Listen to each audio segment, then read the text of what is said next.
Hello बच्चों, let's see the question. कह रहा है कि match the column one with the column to and choose the correct combination from the options given below. Column one में बेटा stability और column to में reason पूछा गया है कि स्टेबिलिटी का रीजन क्या है।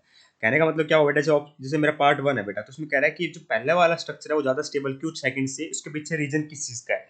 इंडक्टिव फैक्ट का रीजन है, रेजोनेंस का रीजन है, हाइपर कंजुगेशन का रीजन है, या फिर हाइपर कंजुगेशन और रेजोनेंस दोनों का ही रीजन है, या फिर हाइपर कंजुगेशन और इंडक्टिव फैक्ट दोनों का रीजन है। तो एक्चुअली इंडक्टिव फैक्ट में क्या होता है बेटा, मेरा शिफ्टिंग होती है बेटा सिग्मा इलेक्ट्रॉन्स की। रेजोनेंस में क्या होता है बेटा, डी लोकलाइजेशन होती है पाई इलेक्ट्रॉन्स की।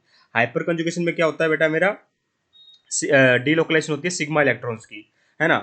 तो आई चेक करते हैं, देखिए ध्यान से।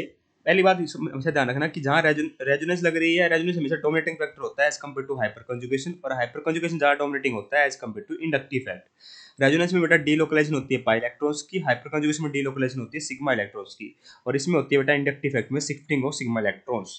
ठीक है, अगर मैं पार्ट ए की बात करूँ तो यहाँ पे क्या है बेटा, मेरा देखिए अगर दोनों लग रहे हैं तो हम दोनों बताएंगे, क्योंकि वैसे तो अगर हाइपर और रेजोनेंस दोनों लग रहे हैं तो हम रेजोनेंस को डोमिनेट मानते हैं।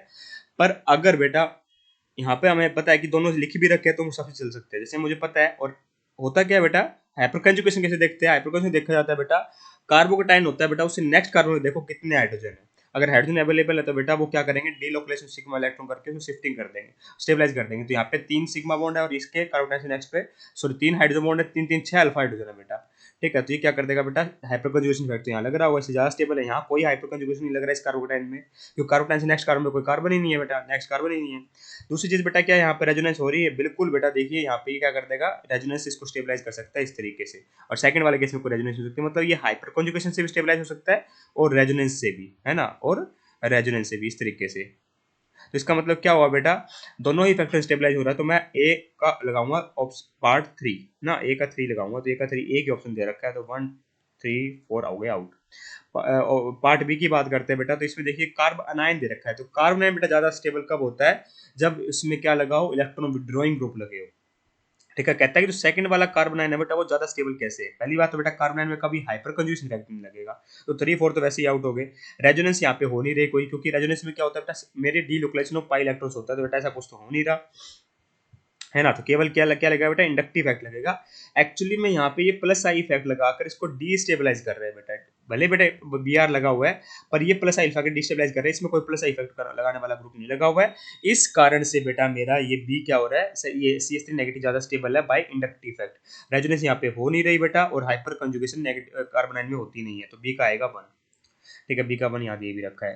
थर्ड देखिए बेटा, कार्बोटाइन दे रखे दो, तो यहाँ पे कोई रेजोनेंस तो हो नहीं रही बेटा, और इंडक्टिव इफेक्ट जो लग रहा है, देखिए तीन तीन आर ग्रुप उनके क्या कर रहे हैं बेटा, प्लस आई इफेक्ट लगा स्टेबलाइज कर रहे हैं। यहाँ केवल एक प्लस आई इफेक्ट लगाने वाला ग्रुप है।